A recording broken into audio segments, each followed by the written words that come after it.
Hola, ¿qué tal? ¿Cómo están? Gracias por darle clic al video.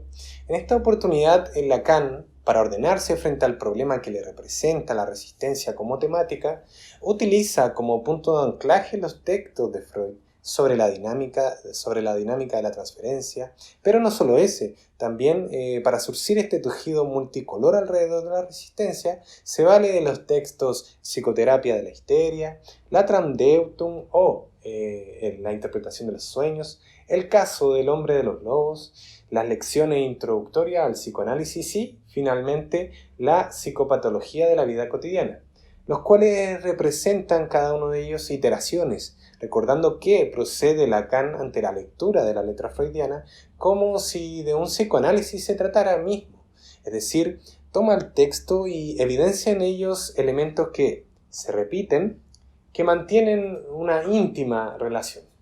De esta forma, lo que lo estaría entrelazando, uniendo, entre sus formulaciones, vendría a ser el lugar desde donde emana la resistencia.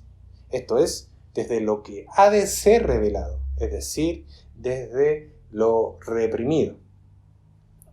Empieza así Lacan con un análisis sobre lo que une el vínculo, sobre la relación que existe entre la transferencia por una parte y la resistencia. Nosotros, como analistas, al ir acercándonos al complejo patógeno, alcanzamos una región del discurso desde donde surge la transferencia. Y esta surge justo cuando algo, de entre todo el complejo patógeno, se vincula con la persona del analista. Cuando surge la transferencia, la asociación que le sigue, que le circunda, le tributa, estaría marcada por la resistencia, o sea, la satisface. Lo que está en juego allí es posible de ser ejemplificado mediante un manejo técnico bastante difundido por Freud en los tiempos de Freud y posteriormente a él, y que se ha adaptado de una manera bastante curiosa. Se replica, sin más, como si se tratara de un automatismo, el cual se refiere a cuando el paciente se silencia. Consúltele entonces sobre esa idea y sobre si ella está vinculada con su propia persona. Freud lo describe como un fenómeno bastante puro, traslúcido, que se da con bastante frecuencia en un psicoanálisis, aunque Lacan para esto ofrece otras palabras para describirlo, más puras aún, según él. Hay momentos en los cuales el sujeto está así, a un pelo, a solo un pelo de formular algo más verdadero, y de pronto se interrumpe. Se genera así un giro evidente, brusco, haciendo carne la presencia del analista, pasando de una vertiente del discurso a otra. Y su manejo, o sea, el de la transferencia, es el de los más difíciles al interior de un análisis, o sea, genera complicaciones, pues desempeña allí un rol bastante fundamental. Esta presencia, la presencia de la vida en sí, está presente en toda nuestra existencia y hay momentos en nuestra vida que tiene una mayor intensidad, incluso podemos llegar a intensificarlo consumiendo, por ejemplo, algunas sustancias como la psilocibina. Es un sentimiento relacionado con hacer carne las cosas, sentirla al rojo vivo, pero la mayor parte del tiempo tendemos a borrar este sentimiento. Cumple de esta forma una función, esta enajenación de la presencia, este distanciamiento, pues de lo contrario no podríamos tolerar tanta angustia. Es un engaño que contiene su lógica, es necesario para la vida en sí. Lacan continúa tomando otra punta respecto al caso del hombre de los lobos para hablar así sobre la represión. Para que ésta exista, se necesita un más allá de la represión, se necesitaría un más allá de la represión, un primer nódulo de lo reprimido que Freud denomina como la experiencia originaria del trauma. Este primer nódulo está en un nivel distinto al de la propia represión, pero es su telón de fondo y soporte, pues es el centro desde donde se atraen todas las represiones posteriores. Y Lacan advierte que es el descubrimiento mismo, la esencia misma del descubrimiento freudiano. Y en el caso del hombre de los lobos, aquello que es incapaz de decir, de formularse a sí mismo, necesita del forzamiento de Freud en su sentido transferencial para que tenga acceso a esto e incluso para que pueda reconstruir la historia, su propia historia. Toma posteriormente Lacan otra punta que tiene que ver con la interpretación de los sueños en el capítulo 7. Allí Freud se refiere y señala la importancia de aquel contenido donde el sujeto durante el relato del sueño se interrumpe y lo deja como al azar. Entonces es necesario recrearlo desde un nuevo ángulo. Es como la perspectiva involucrada, en donde se refiere a una misma enseñanza. Es necesario conocer a la persona a quien será dirigida para así encontrar el punto justo en donde coloquialmente se le cae la teja por el mismo. Durante este relato del sueño se puede llegar a olvidar incluso de todo su contenido, pero se pueden recobrar los pensamientos que están a su base, sus restos, que es justamente lo que queda del sueño. Restos demasiado importantes, pero ignorados por su simple insignificancia. Pero Freud, ¿qué quiere decir cuando se refiere a los pensamientos que están a su base? Bueno, se refiere a lo que ronda incesantemente por nuestra cabeza, algo que siempre, pero siempre apunta a un deseo. Es extraño, no sé si lo han notado, pero es extraño vivir nuestra propia experiencia en silencio. Es decir, como pensamiento anclado, enclaustrado, encostrado incluso dentro de uno mismo. Y vivir el día a día con otro, con quien manifestamos algunos de estos pensamientos.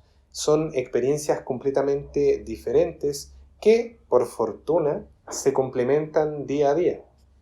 Bueno, volviendo un poco, entonces lo que estaría circulando de punta a punta a través de nuestros pensamientos tendría que ver con un deseo.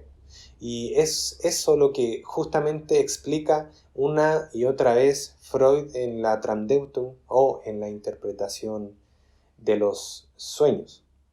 Entonces, Lacan aquí se vale de varios ejemplos para demostrar que entre nuestros pensamientos circula un deseo.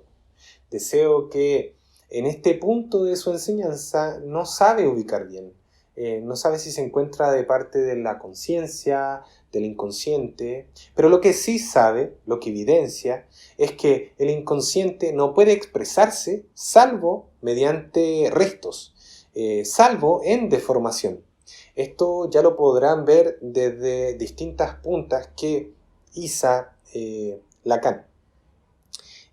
Toma por ejemplo la séptima conferencia, donde Freud trata el contenido manifiesto del sueño y también los pensamientos oníricos latentes. Da como ejemplo el caso de una mujer, indicando con tomar el detalle del sueño, lo insignificante de entre todos los elementos que mencionó en el sueño, para así revelar que es eso justamente, ese fragmento, ese resto, ese desecho que no puede dar la clave sobre los pensamientos que están a la base del sueño. En su sueño, dice la mujer, hay gente hablando sobre el texto de Freud, el chiste y su relación con lo inconsciente. La gente lo alaba, la gente del sueño, pero ella es más bien escéptica, incrédula e incluso discute con Freud. En su sueño menciona la palabra canal, la que extraña tanto al oyente Freud como a la paciente misma.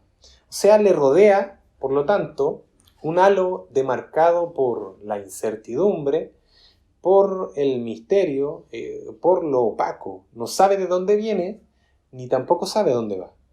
Después de ello no se le ocurre nada a la paciente.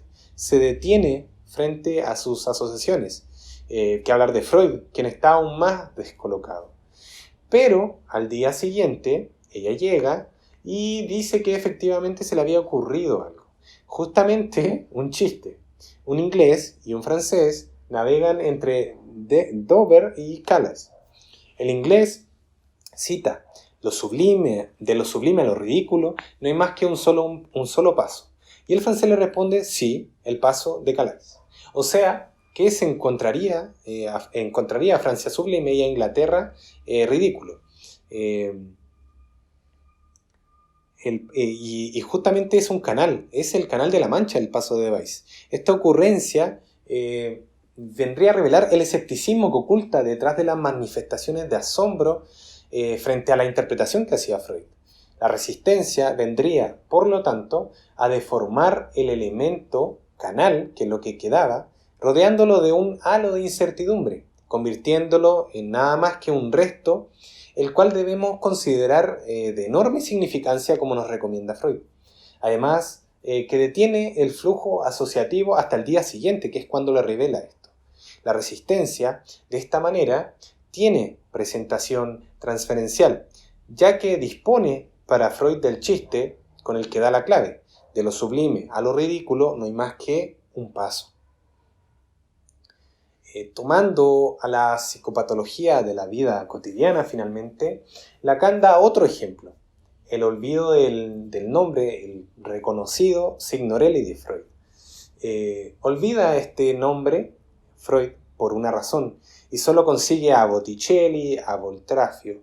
Entonces solo accede a él mediante un procedimiento analítico. Esto no se da aisladamente, está inserto en una conversación de Freud, junto a otro médico, junto a un colega, en un viaje, yendo entre Bosnia y Herzegovina. Justamente lugares que provocan la conversación. Había allí, entre el pueblo, una actitud bien generalizada por parte de ellos, una resignación frente a la noticia de que el médico no pudo hacer nada para salvar a su paciente. Herr, que significa señor, de seguro, si había algo en sus manos, lo hubiese hecho. Freud continúa con agrado esta conversación, pero en un punto se distrae. Sus pensamientos van a parar a otro lugar que la conversación. Pensó en el valor que le dan los islámicos a las funciones sexuales.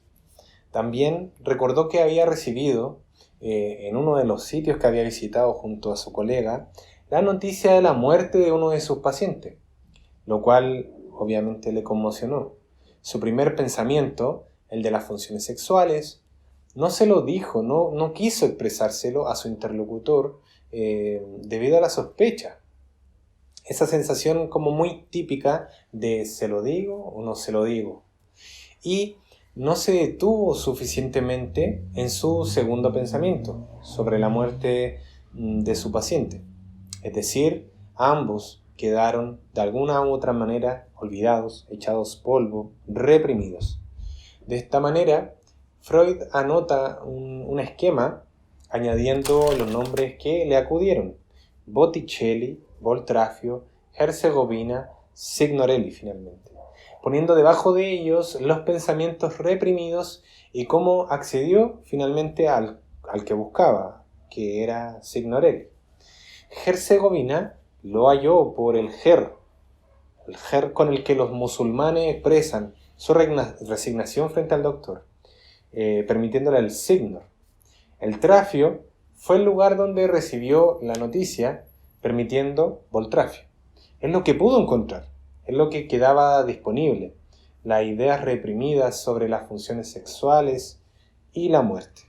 Es decir, lo reprimido no estaba tan reprimido, y funcionan como frases, palabras, que debían haber sido dirigidas a su interlocutor, pero que por muchas razones podemos no dirigir. Estaban a punto de ser dichas, pero no, y como no fueron dichas, solo quedan restos en conexión con su interlocutor. Es esa palabra la que Lacan denomina palabra verdadera, la que se prefiere, sea por el interlocutor, sea por razones más profundas, se prefiere no decirse, no enfrentarse demasiado a ella, distanciarse, es la presencia misma que no toleramos. Entonces, como no pudo ser dicha, solo es capaz de engancharse al otro por medio de sus restos, por medio de sus desechos. Signorelli, el nombre que buscaba Freud y que había olvidado, fue decapitado por la degradación de la palabra verdadera en su relación con el otro, en este caso el otro médico con quien Freud conversaba durante su viaje. En fin, en la medida que el reconocimiento del ser no llega a culminarse, la palabra fluye por entero a la vertiente donde se engancha al otro. Mediación que es inherente a la palabra misma. Realizamos al otro a través de esta mediación. La realización, por ejemplo, de Freud al expresarse la paciente asombrada frente a su interpretación.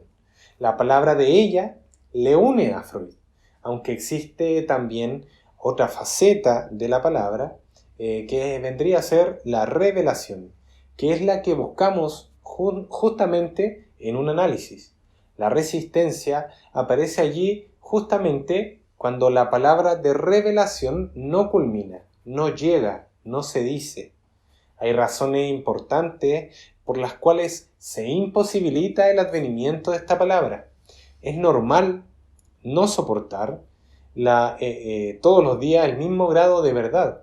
Hay días en que nos encontramos con mayor apertura ante esta verdad y no obstante otros, por el contrario, nos tornamos inaccesibles. En ese punto se reduce a su función de relación con el otro.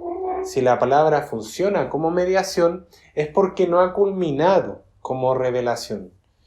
Pero el otro asume su función en la medida en que atestigua el advenimiento de la revelación.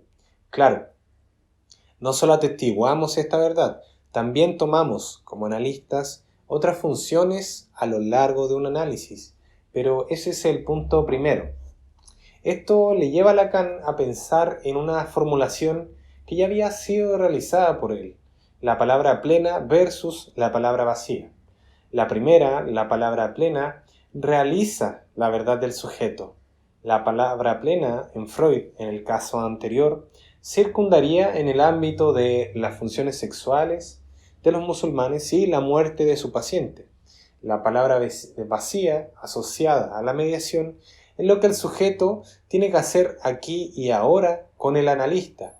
Por ejemplo, que le suponga cierta moral al analista y que, por lo tanto, su palabra esté autocensurada, enmascarada, pues tiene un sistema de referencia entero desde donde interpretarle eso al analista y a veces incluso por causa del propio analista. Entonces, la palabra y sus matices se mueven entre estos dos extremos que le acabo de mencionar, entre palabras plenas y el otro extremo que vendría a ser el de las palabras vacías. Entonces, la resistencia tiene efectos sobre el sistema del yo, pues este sistema del yo no puede existir sin el otro. El yo siempre está referenciando al otro, se constituye incluso en base al otro. Es como si tuviéramos un diario de vida del cual sepamos que alguien en la casa donde se vive lo espía. El nivel en que se vive al otro es el nivel mismo desde donde el yo existe para el sujeto. El sujeto, siguiendo el caso anterior del analista, expresado como moralista, percibe a su yo y lo percibe como coartado, que puede decir ciertas cosas y otras no, en base al otro. La resistencia, por lo tanto, se encarna en el yo y en el otro yo, por parte de la impotencia del sujeto por llegar hasta el final en el ámbito de la realización de su verdad. Se hace así, por lo tanto, paradójica nuestra posición, la posición del analista, porque cuando la palabra es más plena, yo como analista podré intervenir sobre este discurso.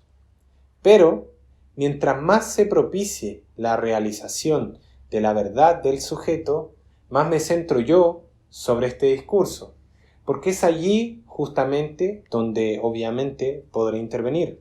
Pero más me siento yo llevado como analista a aferrarme al otro, o sea, a buscar el más allá que el sujeto debe realizar, pero en verdad siendo lo que yo creo que debe realizar, es decir, mis propias proyecciones. Dicho de otra manera, siempre habrá un más allá en la realización de la verdad del sujeto, pero yo no puedo creer que reconozco ese más allá como analista, porque vendría a ser mi propia proyección lo que lo rellene finalmente, lo que rellene ese más allá. Es este el cuidado, el peligro que debemos tomar en consideración en cada una de nuestras intervenciones. Entonces Lacan finalmente se consulta cómo utilizar las palabras con una menor densidad, con una menor intensidad para que ello no ocurra, sino que lo sugiera, tal como el inconsciente le sugiere, le alude a un sujeto. Cómo finalmente operar como si fuéramos inconscientes. Entonces cierra Lacan con una pregunta relacionada con el yo, su alienación y el reconocimiento de esa verdad. ¿Quién es finalmente el que busca ser reconocido más allá del yo? El reconocimiento ese que nunca se alcanza. Esta vendría a ser la clase el yo y el otro yo de Lacan. Lo vamos a dejar hasta aquí. Nos vemos en una próxima oportunidad.